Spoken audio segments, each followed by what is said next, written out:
إلهي نسألك بالاسم الأعظم وجه المصطفى فرج علينا والمسلمين يا أرحم الراحمين يا أرحم الراحمين يا رحمن الفاتح إلى رسولنا شفيعنا رسول الله محمد بن عبد الله صلى الله عليه وسلم وأهل بيته وأزواجه وذريته وأنصاره وأصحابه وأحبابه ثم إلى أرواح من شر الأرض إلى مغربها برها وبرها سوسا سعادتنا ونقوم نحن مع الألوية أهل زنبر في الأرض أجمعين وآله حضر كلهم جميع سوسا سلم وهجر الله بسبب الرضا بسبب العظم الفقيه المقدم محمد بن علي بعال وسلم دهون سكاب أولاد أجمعين وأصولهم وفروعهم ثم إلى أرواح كافة المعاني قلوبنا فيها مسلم قلوبنا فيها مشايخ الحضرة والأذكار والأوراد والأحزاب ومنظومة صلوات دعوات النجاة كلهم أجمعين سوسا قرأنا كتبهم ورادهم وهزاب منظومات وصلاتهم دعوات مجاتهم فيما أحدنا في مجلس فعيا فأوقدنا في هذا المجلس خاصة الإمام أبو بكر الأدم الطلس الأكبر الإمام النووي الدمشقي وكل من ذكر اسم من العلماء والأولياء المحدثين المحققين في الصوفيين في هذا المجلس ثم إلى أرواح كابتن من قبل لهذا البدل فلما نقدر السلام كل مجموع سوسن صاحب الحارة فأنا شرب عليه من حسين بن شهاب الدين وأولاده وذريته وأصوله وهم متقن في هذا المصالح من العلماء الصالحين حبيب عبد الرحمن الزبير العيدروس الحبيب محمد بن هشام بكر بن سالم بن مقصد نحو الكاب كابتن مشايخنا وأساتذتنا علماء وصلحانا كلهم أجمعين ثم إلى أرواح والدينا ووالدكم خاصة أماتنا أماتكم أمات المسلمين عامة ثم إلى خصوصا السيد الحبيب مصطفى بن حسين الشاطري والشريفة فوزية بنت محمد الحبشي ومنصور بن عيد ومس ليلى بنت حجي حنبلي ووالدينا ووالدكم خاصة عامة من المسلمين وأن الله يغفر لهم ويرحمهم ويسلم برحمته الله يدخل في قبورهم روحهم والريحان والبشار والعظم شطر الدوان وعلى أنت الشفاء من كل داء وأسألكم والعالم سوسون سيتين والعيسى وكل من أوصلوا بالشفاء من إخوان وأصحاب نحو الله شفاء شفاء عاجل شفاء النبي صلى الله عليه وسلم العالم من هذه الصالحة جلبة نقل خير بإذن كل شر أنا والجميع المسلمين وإلى حضرة النبي محمد صلى الله عليه وسلم الفاتحة أعوذ بالله من الشيطان الرجيم بسم الله الرحمن الرحيم الحمد لله رب العالمين الرحمن الرحيم مالك يوم الدين إياك نعبد وإياك نستعين اهدنا الصراط المستقيم صراط الذين أنعمت عليهم غير المغضوب عليهم ولا الضالين آمين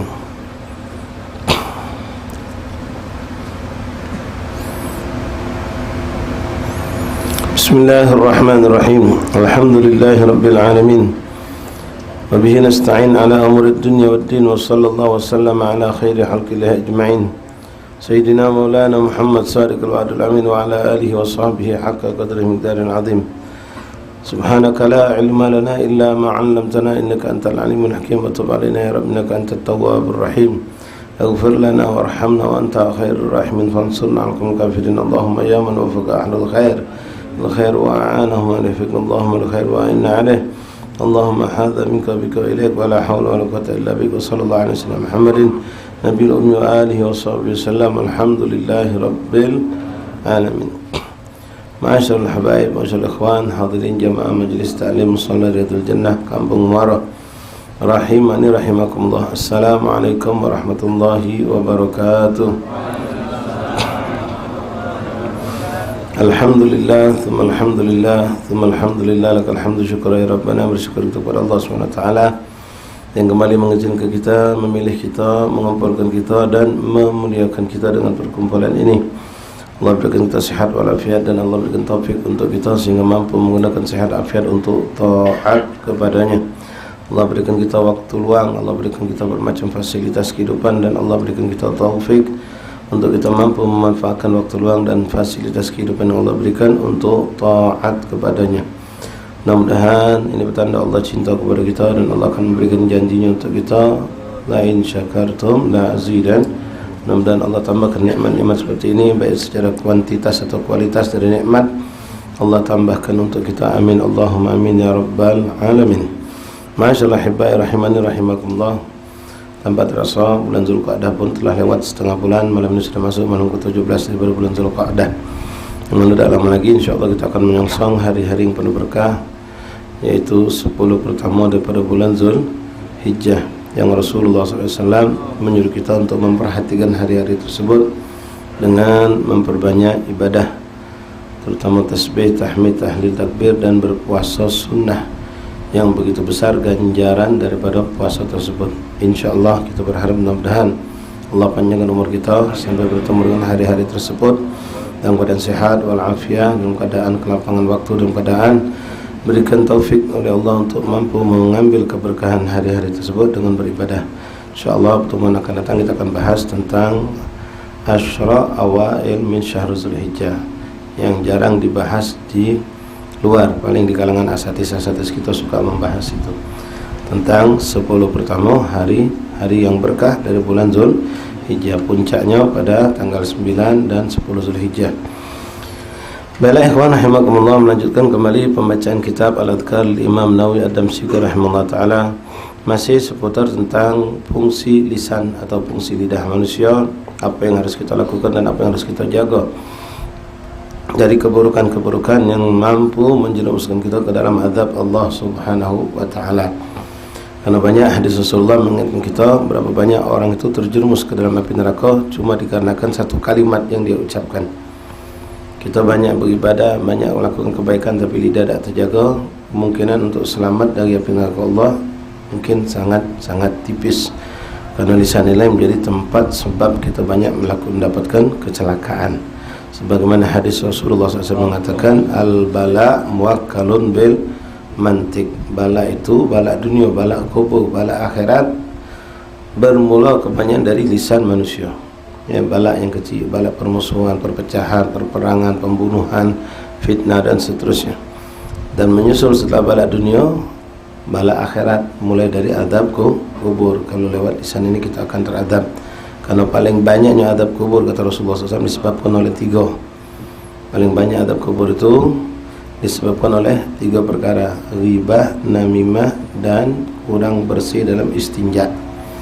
Ini sebab yang paling banyak menyebabkan orang teradab di kubur. Bukan berarti cuma 3 ini, banyak sebab orang diadab Allah. Cuma 3 hal ini dianggap sepele. Kita menganggap ghibah itu seakan-akan sudah jadi hal yang biasa. Ya, bahkan sekarang pun sudah mulai. Ya, kami sudah mengingatkan kepada ikhwan. Tapi masih kadang-kadang kita janganlah terpelok-pelok dengan hal yang buruk. Ya, dalam masalah-masalah suasana politik dan macam ini, kami sudah sampai ke ikhwan, silakan antum nak menjunjung siapa, nak intis dukung siapa, nak jadi tim sukses siapa, silakan. Tapi jangan pernah mengumbar keburukan lawan politik yang ente junjung tadi, kan itu sudah termasuk dalam ghibah. Ya, na'udzubillah min dzalik. Dan itu bukan cuma sedikit, bisa jadi ente nge-share lagi jadi dosa jariyah. Kali itu tidak ada fitnah jariyah, kali itu memang ada ya ghibah, tidak keluar dari 2 itu. Ya, tentang keburukan manusia yang kita sebarkan, kalau memang itu tidak ada pada diri mereka, berarti menfitnah. Kalau ada, berarti menghibah. Dua-duanya na'udzubillah termasuk dosa besar. Nah, termasuk adab yang banyak dialami ahli kubur, kata Rasulullah SAW, ghibah. Kemudian namimah, ngadu domba, namam. Ngadu domba jelas, bakal terang-terangan kita saksikan orang diadu domba, bahkan dijadikan suatu forum khusus ditonton oleh jutaan manusia. Ya, dengan judulnya debat. Ya, dengan judulnya debat dan judulnya macam-macam lah. Na'udzubillah. Yang ketiga, orang itu kurang bersih dalam beristinja. Ini dianggap sepele juga masalah ini. Hati-hati. Taib ikhwan rahimakumullah. Masih dalam bahasan seputar tentang afatul lisan, keburukan lisan manusia. Kita kemarin sudah masuk kepada bab ma yaquluhu wa yaf'aluhu man takalam bi kalamin qabih. Apa yang harus kita lakukan kalau kita melakukan suatu dosa yang berupa ucapan atau dosa secara umum? Apa yang harus cepat kita lakukan?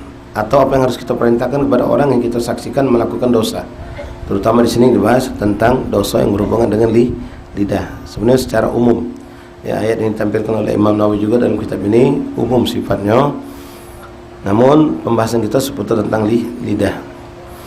Bismillahirrahmanirrahim. Alhamdulillahirabbil alamin. Allahumma shalli wa sallim ala sayyidina Muhammad wa ala ali sayyidina Muhammad. Kita ulangi mengambil keberkahan membacakan beberapa ayat yang ditampilkan oleh beliau dalam bab ini. Bismillahirrahmanirrahim. Alhamdulillahirabbil alamin. Allahumma shalli wa sallim ala sayyidina Muhammad wa ala ali Muhammad. Qala al-mu'allif rahimahullah ta'ala wa nafa'ana fil mithdarin amin. Bab ma yaquluhu wa yaf'aluhu man takallam bi kalamin qabih.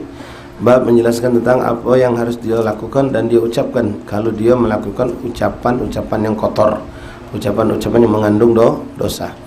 Atau hal ini kita bisa lakukan kepada orang yang mungkin seperti anak kita, saudara kita, teman kita melakukan hal yang seperti ini, kita anjurkan dia untuk mempercepat melakukan apa yang harus dia lakukan. Qala Allah Ta'ala wa imma yanzaghan a'udzu billahi minasyaitonir rajim wa imma yanzaghannaka minasyaitonir nazghun fasta'id billah. Kalau kau didatangkan dengan godaan syaitan yang akan menggelincirkan kepadamu dengan dosa lewat ucapan, cepat-cepat kau berlindung kepada Allah. Fasta'id billahi minasyaitonir rajim. Qala Allah Ta'ala innal ladzina taqaw idza massahum ta'ifun minasyaitan tadzakkaru fa idahum mubsirun. Adapun sekelompok orang-orang yang bertakwa kepada Allah Subhanahu wa taala, kalau mereka merasa didekati oleh syaitan, datang gangguan-gangguan syaitan masuk ke dalam hati dan pikiran mereka, mereka langsung menyelamatkan diri mereka, membentengi diri mereka dengan mengucap berzikir kepada Allah dan berlindung kepada Allah dari syaitan tersebut. فإذا هم مبصرون والذين إذا فعلوا فاحشة أو ظلموا أنفسهم ذكروا الله فاستغفروا لذنوبهم ومن يغفر الذنوب إلا الله ولم يصروا على ما فعلوا وهم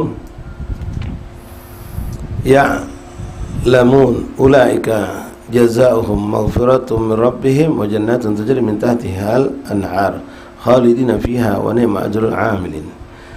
Lalu ayat ini akan mengingatkan kepada kita semua atas siapapun kita yang melakukan dosa dan kesalahan, mudah-mudahan Allah tidak haramkan kita taufik dan hidayah untuk bertaubat kepada Allah.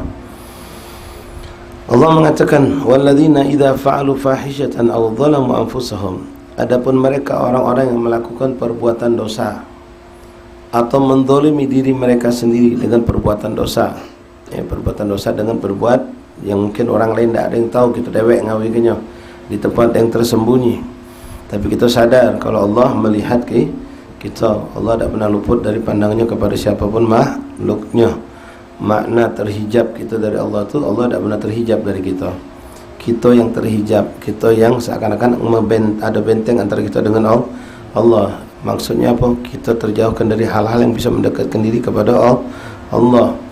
Tapi Allah tidak pernah terhijab dari hambanya, dari makhluknya. Tidak ada beda di pandangan Allah manusia dalam bungkus atau di luar bungkus, dalam rumah atau di luar rumah. Bahkan apapun yang kita pikirkan, apa yang kita lintas dalam hati kita, sama di sisi Allah, tidak ada beda. Ya, yang terlintas di hati kita sama kita ucapkan di pandangan Allah sama. Kalau manusia boleh jadi ada bertingkatan-tingkatan pandangan, tertutup, kita terhijab dengan apa yang tersembunyi. Tapi Allah tidak benar terhijab dengan apa yang kita sembunyikan. Walladzina idza fa'alu fahishatan, adapun mereka orang-orang yang melakukan perbuatan buruk. Fahisyah ini macam-macam, termasuklah lebih identik kalau fahisyah itu yang kepada sifatnya syahwat, ya, syahwat dengan betina atau yang sejenis-jenisnya, tak dengan melihat pandangan-pandangan yang diharapkan Allah atau memikirkan apa-apa yang diharapkan Allah yang berhubungan dengan syahwat. Itu biasa identik dengan makna fahisyah, ya, fawahish. Allahumma a'udzubika minal khubuthi wal khaba'is. Allahumma tahhir qalbi minan nifaq wa hassin farji min fawahish. Itu doa kita baca ketika istinja. Allahumma tahhir qalbi minan nifaq, ya Allah sucikan, bersihkan hatiku dari sifat munafik. Wa hassin farji, hassin bukan hassin, ya, sad. Hassin artinya lindungi, jagakanlah kemaluanku dari fawahish, dari semua bentuk dosa-dosa yang sifatnya dibawa oleh syahwat. Jangan salah ya, jangan wahassin. Kalau wahassin artinya baguskan, tak nyambung artinya itu. Bahkan na'udzubillah, ya, wahassin farji, baguskan kemaluan aku, ya, itu nyimpang. Wahassin farji minal fawahish. Ini perkara memang mengerikan, ikhwan rahimakumullah, apalagi di zaman kita sekarang ini, ya, dengan adanya medsos yang begitu bebas, manusia bisa melihat apapun segala dengan bebas. Na'udzubillah min dzalik. Maka di sini sangat kami anjurkan untuk diri kami dan kita semua untuk baca doa yang diajarkan Rasulullah, dan ini ada dalam Wirdul Latif. Allahumma hafadni min baini yadayya wa min khalfi wa an yamini wa an shimali wa min fawqi wa a'udzu bi'azamatika an ughtala min tahti. Ini lihat ikhwan, doa ini, ucapan ini datang dari Rasulullah. Dan dalam ucapan Nabi ini, Nabi berlindung kepada Allah dari segala keburukan yang datang dari depan, dari belakang, dari kanan, dari kiri, dari atas. Tapi ketika menyebutkan yang datang dari bawah, Rasulullah bertawassul lebih hebat kepada Allah. Allahumma hafadni, langsung doa, ya Allah lindungilah aku.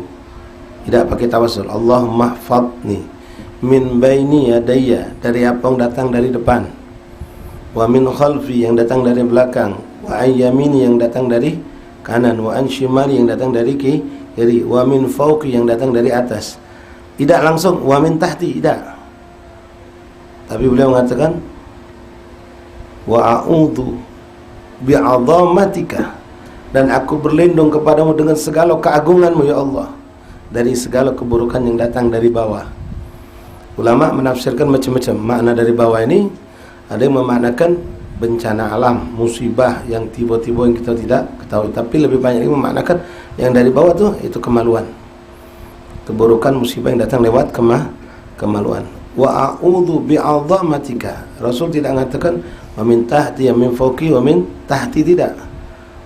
Tidak langsung nyambung min tahti, tapi wa a'udzu bi'azamatika, dan aku berlindung kepadamu ya Allah dengan segala keagunganmu dari segala keburukan yang datang dari bawah. Fawahish, itu ngeri itu ya, macam-macam sekarang bentuknya. Bahkan sudah ya orang tidak beraling-aling lagi melakukan itu dengan bangga, bahkan bercerita ya, bercerita dengan bangganya, dengan ya di media yang terlihat mereka-mereka yang memang ya, jauh dari bimbingan Allah. Tapi kalau mereka muslim tetap kita berharap mereka dapat hidayah. Ya cuma kotor.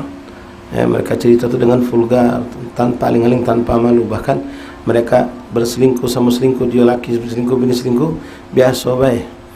Ya, tidak ada suatu hal yang buruk. Bahkan ya macam seakan-akan ya kau selingkuh, aku selingkuh, habisan. Tak jadi gebut aku itu. Subhanallah. Bahkan perbuatan zina yang dilakukan dengan sama-sama galak di negeri kan tidak dihukum. Ya, kalau sama-sama galak tidak dihukum. Yang dihukum itu kalau maaf perkosaan. Kalau galak sama galak tidak dihukum. Subhanallah. Nah ini mengerikan. Ikhwan, ini cobaan ini dak ustad, dak wong awam, dak santri, dak kiai, dak bandit, dak wong siapapun. Cobaan ini selalu mengintai kita.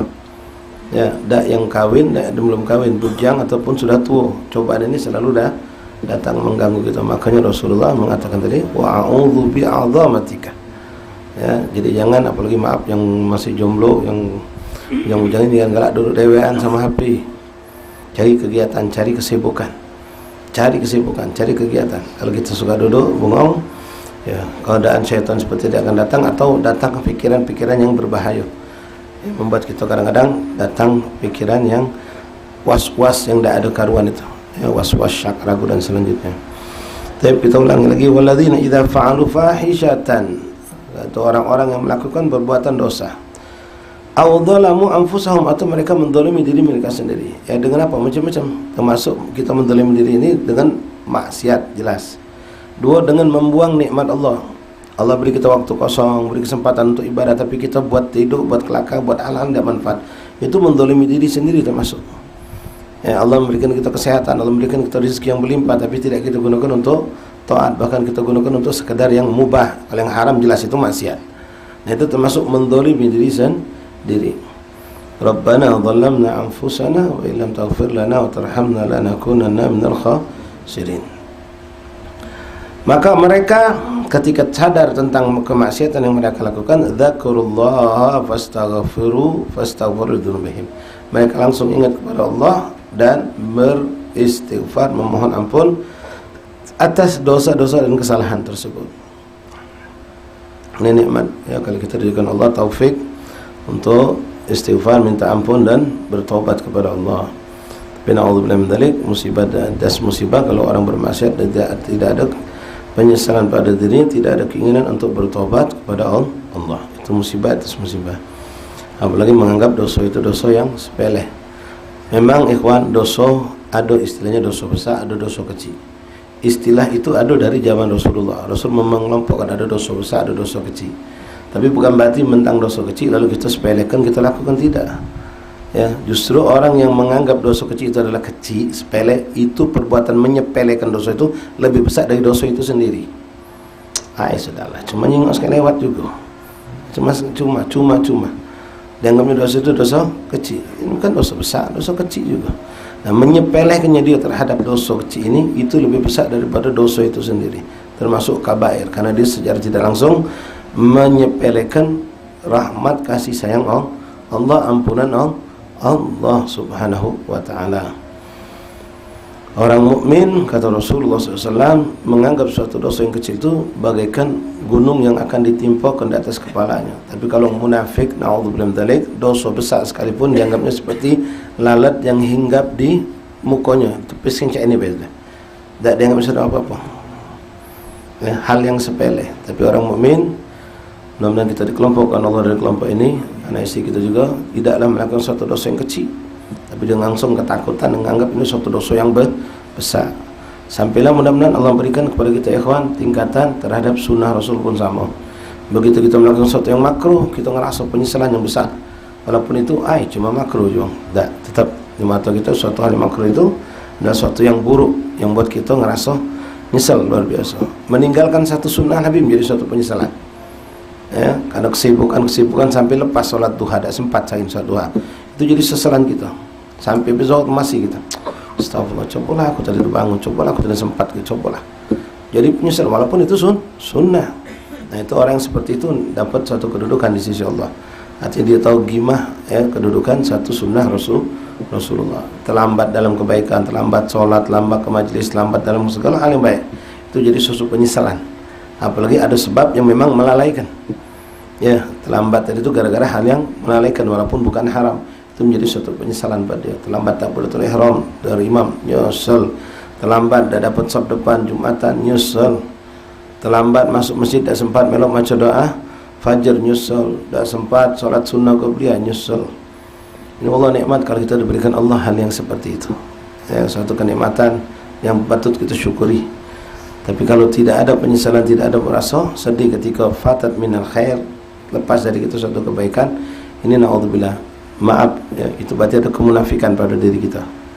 Yang ngomong Rasulullah, orang munafik kalau hilang kebaikan biasa-biasa baik, tapi kalau hilang keuntungan dunia, wah dia gelapakan. Kalau mukmin tidak, dia dapat keuntungan dunia biasa-biasa baik, tapi keuntungan akhirat, wah gembiranya luar biasa. Hilang keberuntungan akhirat, ngunyam, goring-goringan dia. Tapi kalau hilang keuntungan dunia biasa-biasa baik. Itu mukmin yang saleh seperti itu. Allah ja'alna minhum, dan kita jadikan Allah hamba yang seperti itu. Dzakarullaha fastaghfiru lidzunubihim, mereka ingat kepada Allah dan minta ampun atas segala dosa-dosanya. Wa may yaghfiru dzunuba illallah, dan tidak ada yang memberikan ampunan dosa kecuali hanya Allah. Wa lam yusiru ala ma fa'alu, dan mereka tidak terus-menerus melakukan perbuatan tersebut. Wahum ya'lamun, dan mereka tahu tentang hal tersebut. Ulaika jazaohum maghfiratun min rabbihim, mereka akan mendapatkan balasan ganjaran pahala dari sisi Allah Subhanahu wa taala. Min rabbihim jannatun tajri min tahtiha al-anhar, dan surga yang mengalir air di dalamnya. Khalidina fiha wa ni'ma ajrul 'amilin, dan mereka akan kekal dalam surganya Allah, dan beruntunglah orang-orang yang telah beramal saleh. Tubna ilallah taubatan nasuha. Rawaina fi sahihai Bukhari wa Muslim an Abi Hurairah radhiyallahu anhu anna Nabi sallallahu alaihi wasallam qala, dari hadis yang sahih riwayat Imam Bukhari Muslim, bersabda baginda Rasulullah sallallahu alaihi wasallam, man halafa faqala fi halafihi billati wal uzza, a'udzu billahi min dzalik, falyaqul la ilaha illallah, wa man qala li sahibihi ta'ala uqamirka falyatasaddaq. Ikhwan rahimahullah, di sini diangkat oleh Nawawi satu hadis Rasulullah yang menyebutkan bagaimana bahayanya lisan ini. Memang hal ini mungkin tidak terjadi di zaman kita. Mungkin di zaman Rasulullah masih ada orang-orang yang suka bersumpah dengan cara jahiliyah. Kalau orang jahiliyah dulu, dia bersumpah suka dengan sembahan mereka, dengan patung berhala Tuhan mereka, dengan mengucapkan billati wal uzza, demi Lata dan Uzza, itu nama Tuhan patung yang besar milik orang-orang jahiliyah, orang kafir.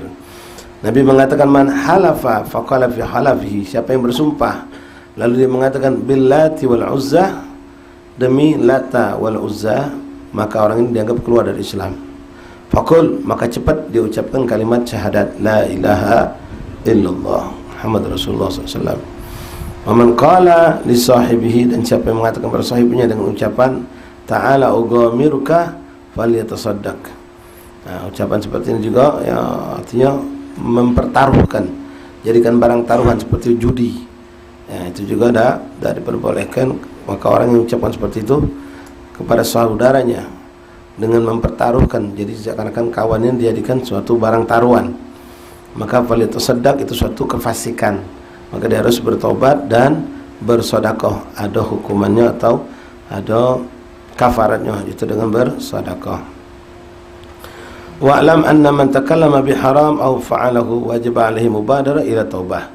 Ketahuilah siapapun yang berucap dengan kalimat yang haram atau melakukan suatu perbuatan yang haram, maka wajib baginya mubadara ila taubah, bersegera untuk taubat. Badiru bitaubati qablal maut wa badiru bis salati qablal faut. Itu sering kita dengar tarhim sebelum subuh.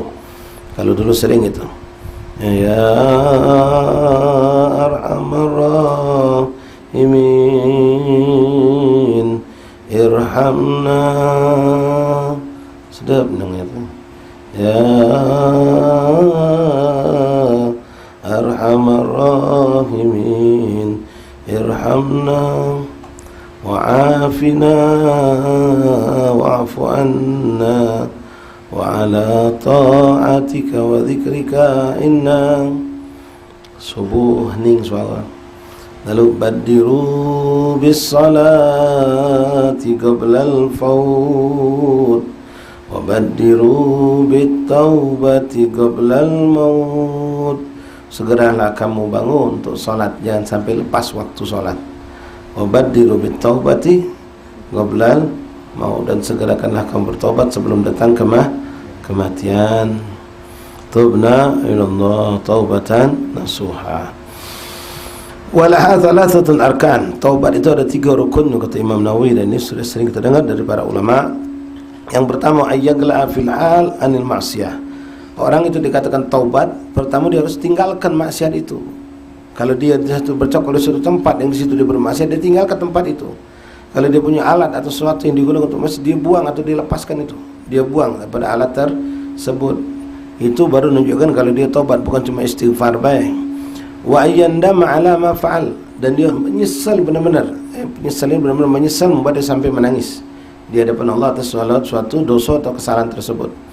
Lalu dia tinggalkan tadi. Yang nyesal, biasa kita nyesal dulu kan, nyesal, hanya kita tinggalkan perbuatan tadi. Ya, kalau ini sifatnya hubungan dengan hal-hal yang, misal kita berhubungan dengan perempuan yang bukan muhrim, ya, sampai kita ya berhubungan tanpa hajat, itu tidak boleh. Ada batasan yang disyahkan oleh syariat, kita berhubungan dengan perempuan yang bukan muhrim, ada batasannya. Kalau sudah keluar dari batasan, haram hukumnya. Berlanjut lagi dari cuma SMS, WA, sambung sampai nengok gayanya, sampai akhirnya video callan terus, hanya pengen ketemuan. Allah mengatakan wala taqrabu zina, jangan dekati zina, jangan, apalagi berbuat zina. Dekat ibeja jangan. Nah, dekat itu tidak apa lewat tadilah kenalan, chattingan, WA, nah itu sampai kepada na'udzubillah min dzalik. Nah, kalau ente model macam itu nemukan, dia harus jujur. Pak manusia hapus nomor dia, udah selesai, ngapa dia masih menyimpan nomor kita? Jadi mana ganti nomor. Alangkah kepotnya anak banyak kolega, alangkah kepotnya aku ganti nomor ni. Ganti nomor. Kalau kita nak jujur, kalau kita cuma ngapus nomor dia, percuma. Dia masih punya nomor kita. Dia pacak nanya sama orang lain nomor, tapi kalau kita ganti nomor ni kan, itu resiko sudah. Kalau kita nak taubatan suha, ganti nomor baru, sehingga hanya orang-orang tertentu yang mungkin kita berikan nomor tersebut. Atau mana caranya kita blokir atau apa, sehingga tidak bisa masuk. Habis blokir jangan dibuka lagi. Ya, dari blokir lagi datang halnya dibukanya lagi. Alhamdulillah, jangan buka lampu hijau. Ya, nah itu bentuknya di antara, atau apa pula yang sifatnya kotor dari HP kita buang. La ilaha illallah Muhammad Rasulullah SAW. Wa yandama ala ma fa'al wa ya'zuma an la ya'uda ilaiha abada, dan bertekad bulat untuk tidak mengulanginya. Fa in talaqa bil ma'siyati haqqu adami wajib alaihi ma thalath arabi. Adapun kalau dia berbuat dosa itu berhubungan dengan hak-haknya manusia, maka di samping 3 perkara tadi ada tambahan 1 lagi. Kalau sama Allah 3 tadi, tapi kalau sama makhluk Allah selain manusia, selain Allah kepada manusia, baik itu muslim atau kafir, sama baik, apalagi muslim, apalagi dzatil hukuk, maka ada syarat tambahan. Apa itu? Wa huwa raddu dzalamah ila sahibiha atau tahsil bara'ah minha. engkau harus mengembalikan hak milik mereka yang kau ambil. Kalau itu bukan sebuah sifatnya bukan ngambil barang tapi menghibah, misal memfitnah, kita harus minta ridha, minta maaf. Minta ridha, minta maaf kepada orang tersebut dan mengaku kalau kita berbuat salah. Adapun menyebut kesalahan kita tidak harus. Ketika orang itu sudah bisa nerima, anak minta maaf, anak ini ngaso nih, tahu nih kalau anak galak, anak punya dosa sama inti. Anak galak ngato inti di belakang inti, minta maaf. Ngato ya apa kau tuh? Tak perlu nak nanya ngato apa kau tuh. Nak jelaskan aku pernah ngato kau tuh cak ini cak itu, jangan. Cukup secara global dan orang yang diminta maaf memaafkan. Tak perlu nanya ngato apa kau pernah ngato itu. Pernah fitnah apa kau tuh? Tak perlu. Nah kalau ngambil barang perlu dijelaskan. Anak pernah ngambil duit antum dulu. Ya sudah, anak halal ke 5 juta. No. Tidak disebut pas sudah sebut 5 juta tak jadi halal. Nah, kalau urusan duit itu nyebut ke ikhwan. Ya, anak ngambil duit antum. Karena orang itu boleh jadi tak tahu. Ketika nyangka cuma hitungan puluhan ribu, ratusan ribu, ya sudah anak halalkan. Tapi pas tahu 5 juta, apalagi lebih banyak, nyesel anak jadi. Nah, enggak. Ngomong jujur. Karena ini berhubungan dengan halal haram yang ada di daerah daging kita, dengan apa yang kita makan kita pakai. Yang minta halal, anak pernah ini, anak pernah itu, ngomong kesampaikan. Makanya na'udzubillah, astagfirullahaladzim, kita ini manusia kebanyakan lupa dengan dosa.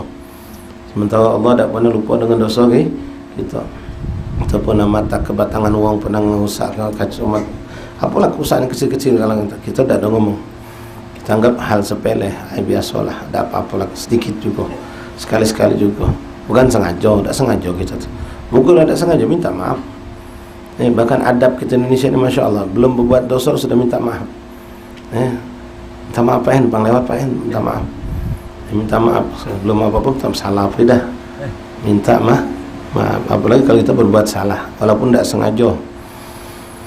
La ilaha illallah Muhammadur Rasulullah. Kecuali di situ juga sudah pernah kita bahas, kalau kita mengungkapkan kesalahan itu depan dia bakal lebih murka, marah dan tidak memberikan maaf. Ya cukup kita minta maaf secara global. Anda minta maaf, Anda punya salah sama antum.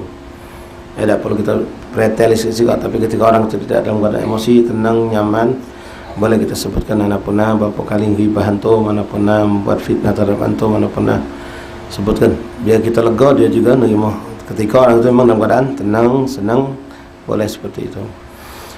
Wa huwa raddu dhalamah ila sahibiha, mengembalikan hak orang yang kita zalimi. Kalau kita tak pacak, tak mampu, duit tak katik, tak ngerti ke barang dia tadi tu, duit yang kita membek tadi sudah kita jajan ke, kita habiskan, kita tak mampu mengembalikannya, maka minta halal sama dia. Kalau orang ini menghalalkan, alhamdulillah. Kalau dia tidak menghalalkan, berarti terhitung hutang yang kita membek tersebut. Kalau kita nak pengen cari selamat, minta halal, minta halalnya. Waqad taqaddama bayan hadza wa idza taba min dhanbin fayanbaghi an yatuba min jami' dzunub. Dan itu sudah pernah kita bahas, kata Imam Nawawi. Adapun orang yang bertobat dari dosanya, berarti dia telah bertobat atas segala dosa-dosanya. Walau intasara ala taubah min dhanbin sahhat taubatu minhu. Kalau orang itu bertobat atas semua dosa-dosanya, maka itu bertobat atas semuanya. Tapi kalau dia bertobat untuk sebagian dosanya, maka dia pun teranggap orang yang telah bertobat. Wa idza taba min dhanbin taubatan sahihah kama dzakarna thumma 'ada ilayhi fi waqtin athima bitsani. Kalau orang itu sudah bertobat, iya beb, anak ini sudah sering tobat. Jadi kita ini tobat sambal ketemu gitu ya. Enggak apa-apa ikhwan, nak tobat sambal, tobat cuko, tobat apa saja. Yang penting kita habis buat dosa, kita tobat. Walaupun kita sudah punya gambaran, bukan berarti berniat aku ini bakal ngulangi lagi kakek. Karena aku bakal balik ke tempat itu lagi, aku akan menemui orang itu lagi, aku akan terjerumus lagi. Walaupun itu bakal kita bayangkan mungkin terjadi, bukan diniatkan. Kalau diniatkan haram, dengan kelemahan diri kita membayangkan aku bakal terulang lagi nih, bakal berbuat lagi. Tetap hari ini kita tobat, urusan kaget. Hari ini kita tobat dengan tobat nasuha, minta ampun sama Allah dan minta tolong sama Allah. Nah, mudah-mudahan dengan berkat tobat ini Allah akan berikan kita kemampuan untuk terjauhkan, selamatkan dari perbuatan dosa tadi. Ternyata memang ngulangi lagi, taubat lagi sampai 1000 kali lah, Allah tidak akan pernah bosan. Yang penting kita ada usaha untuk menjauhkan diri kita dari perbuatan dosa tersebut. Nah, yang terpenting ikhwan rahimakumullah, apapun besarnya dosa kita, ya ini nasihat guru-guru kita, jangan putuskan hubungan sama Allah. Kalau kita sudah berbuat dosa, lalu putuskan hubungan sama Allah, sudah, apalagi yang kita harapkan. Maksudnya apa? Kita bolehlah maaf astagfirullahaladzim. Misalnya hari ini dia tuh pencandu narkoba, atau dia galak berjudi misalnya, atau dia melakukan apalah perbuatan dosa yang macam-macam lah. Jangan pernah ninggalkan sholat. Ketika datang Ramadan, jangan pernah tidak puasa Ramadan. Datang waktu untuk zakat, keluarkan zakat. Apa yang diwajibkan Allah dalam rukun Islam terutama, jangan pernah untuk tidak dilakukan. Mudah-mudahan dengan adanya terus hubungan sama Allah, maka kita akan mendapatkan bagian tersebut. Dan sebagian diceritakan tentang seorang bandit besar yang jadi sufi besar, perampok besar, Sayyidina Ibrahim bin Adham rahimahullah ta'ala, kalau tidak salah beliau itu. Dia ini begal, hebat, perampok besar. Dia melakukan kejahatan luar biasa. Kalau ngerampok itu, kalau tidak ngeju dizaliminya. Sampailah suatu hari dia merampok. Setelah merampok tadi itu, uang tadi ditawannya. Lalu datanglah waktu makan siang. Waktu makan siang, anak buahnya berbagi makanan hasil rampokan tadilah. Tapi dia tidak ada melok makan. Yang dirampok nanya, ngapa kau ada melok makan? Anak buah kau makan. Kalau aku puasa, katanya. Aku puasa.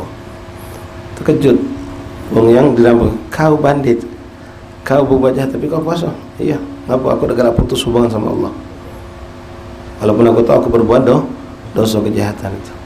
Terus begitu dia, sholat tidak pernah tinggal, sholat dia. Ya. Nah, sampai akhirnya orang bertemu dengan beliau di saat musim haji, mendapatkan beliau sedang bergelantungan di pintu Ka'bah dengan tangisan taubat yang luar biasa, sampai menjadi sufi besar, kibar auliya illah. Bahagada ini bukan berarti astagfirullahaladzim kita dibolehkan berbuat maksiat, bukan. Ya kalau memang kita dalam kondisi saat ini sulit untuk meninggalkan suatu permaksiatan, perbuatan dosa, ya terus berusaha sungguh-sungguh meninggalkan perbuatan dosa tersebut. Yang penting jangan pernah melalaikan, memutuskan hubungan dengan Allah. Jadi sholat utamanya, sholat juga perbaikilah sholat kita. Kalau sholat kita benar, insya Allah mau tak mau lambat laun kita akan selamat dari maksiat itu. Inna sholata tanha 'anil fahsya'i wal munkar. Kalau sholat kita benar, akan muncul rasa keinginan untuk berbuat kebaikan itu, dan membenci keburukan akan muncul pada diri kita. Puasa jalankan apapun, jangan sampai putus hubungan dengan Allah. Sekali lagi ini bukan berarti anjuran kita boleh bermaksiat. Ya sholat maksiat jalan terus, tidak. Tentu itu suatu hal yang sangat, ini bagi orang yang orang yang istilah kalau dokter tuh, kau nak minum es lajulah tapi obat jangan putus. Kau nak makan kambing banyak lajulah untuk obat darah tinggi, tapi obat jangan putus. Nah, kalau sudah putus obat, datang jawab di dokter. Kurang lebih seperti itu. Dan sekali itu bukan itu anjuran untuk kita membolehkan diri kita bermaksiat, bukan. Kalau memang kondisi, katakanlah anak kita, saudara kita, teman kita ini seperti itu, maka anjurkan seperti itu. Ya sudah, kau perlu pacak tinggal ke gawe haram ini, jangan kau tinggal ke sholat. Jangan tinggal ke sholat. Datang bulan puasa, jangan kau tidak puasa. Kalau kau punya harta banyak, waktu harus mengeluarkan zakat, keluar ke zakat. Maka insya Allah Allah berikan keselamatan. Ma'asyul ahbab rahimani rahimakumullah. Lalu orang tersebut melakukan dosa lagi, thumma 'ada ilaihi fi waqtin thumma athima bithani. Maka orang ini yang pertama sudah selesai urusan dia, sudah taubat, sudah diampuni Allah, maka dia berbuat dosa lagi. Wajib alaihi taubatan minhu, maka wajib bagi untuk taubat kedua kali. Ya, awas, hati-hati, kadang-kadang ada setan berkepala manusia atau setan yang memang mengganggu diri kita ketika kita pengen taubat. Sudahlah, paling 2-3 hari kau tuh, besok balik lagi, pasti kau ngulangi lagi, kau tuh tidak baca, kau tuh lemah. Akhirnya kita langsung memvonis, sudahlah, daripada aku ngulangi dosa terus, ya teruslah taubat maksiat terindah. Ya walaupun datang dan sudah, kadang macam itu kan. Mungkin antum pernah bergaul sama kawan-kawan kita yang bersifat buruk, punya kebiasaan buruk. Pas kita nak hijrah, sudahlah, takoan pula, paling 2 hari. Di masa Palembang tu angan-angan, anak tak ngomong tai ayam. Kamu angan-angan kuku, ya kan? Kamu ngomong tai ayam. Ya macam itu, kadang-kadang lingkungan ya kan. Lingkungan tadi tu. Sudahlah, dikawan dengan biarkanlah, paling 2 hari. Paling 2 hari balik lagi dia. Kita dewek pun enggak soca itu, aku bakal balik lagi. Tak apa-apa, tobat. Ulangi lagi, berbuat lagi, taubat lagi. Ulangi lagi, berbuat lagi, taubat lagi. Wa hakadha. Walam tabtulu taubatan minal awal, maka taubat yang pertama tidak akan pernah dihapus. tetap dapat jatah pahala, dapat ampunan dosa. Lalu tobat terus, 1000 kali berbuat dosa, 1000 kali dia bertobat kepada Allah. Tapi sekali lagi nasallahu alaihi wasallam, jangan disengaja, jangan diniatkan untuk bermaksiat itu, ya. Karena seperti diumpamakan oleh ulama macam dinding, inti habis ngaci rumah cantik mulus dicat rapi, lalu ente tancapkan bolongan paku, ente tancap paku lagi sampai banyak, lalu ente tutup plester ulang, ente cat ulang, apakah akan sama dengan yang sebelahnya? Tidak akan pernah sama, walaupun sudah kejengaanmu mulus. Kalau ente teliti beda itu. Nah, semakin sering dibolongi lagi, dicat ulang lagi, ya lama-lama akan beda, walaupun tidak ada lubang di situ, sudah ditutup, tapi kondisinya akan berbeda. Nah, yang mengerikan, astagfirullah ya Rabb, Allah biha, ya Allah bi husnil kha. Kita tidak tahu ajal gitu. Yang kita takut pas kita ngulangi kemaksiatan tadi, lalu ajal itu dah datang. Maka sekali lagi jangan ada niat untuk mengulangi perbuatan dosa. Berusaha untuk tidak mengulangi, menjauhi. Kalaupun terjerumus melakukan lagi, cepat taubat, dan Allah tidak akan pernah bosan dengan taubatnya kita. Sampai kita yang bosan minta ampun sama Allah, Allah tidak akan pernah bosan. Walam tubtilu taubat min awal, hadha madhab ahli sunnah khilafan al-mu'tazilah fi mas'alatain, wabillahi taufiq. Inilah daripada pendapat madhab ahli sunnah jamaah, berbeda dengan mu'tazilah. Kalau mu'tazilah adalah aliran yang sesat, yang mereka mengatakan taubat yang kedua tidak terima, taubat yang ketiga tidak terima.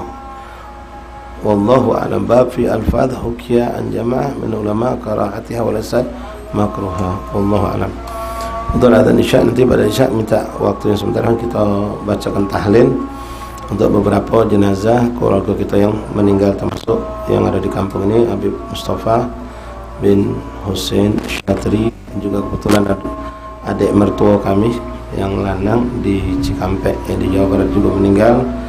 Kemudian juga istri dari saudara kita Abdurrahman Mutahar, lalu ada juga bibi mertua dari saudara kita Andi yang juga rutin hadir di majelis, dan mungkin banyak lagi yang wafat, ya, termasuk mereka yang sudah wafat dalam perjalanan haji.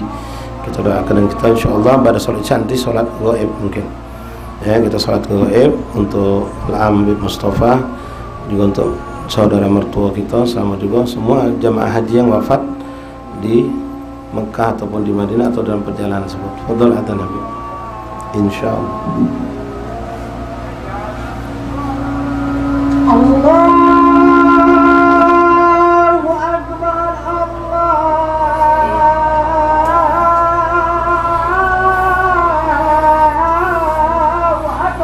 Allahu Akbar, Allahu Akbar, Allahu Akbar. Allahu Akbar,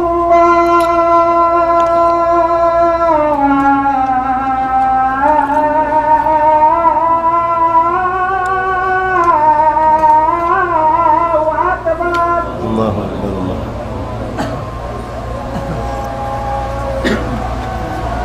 Asyhadu an la ilaha illallah.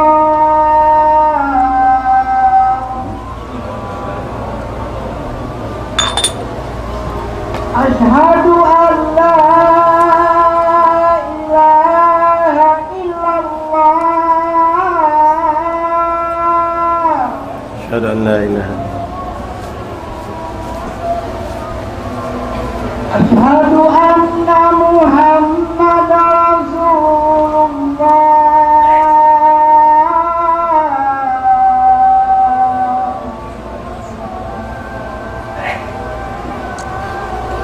Asyhadu anna Muhammadar Rasulullah.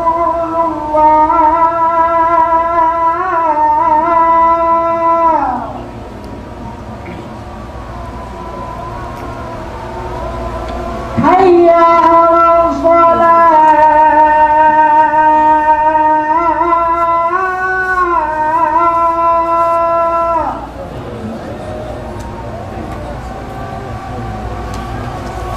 Hayya 'alal falah.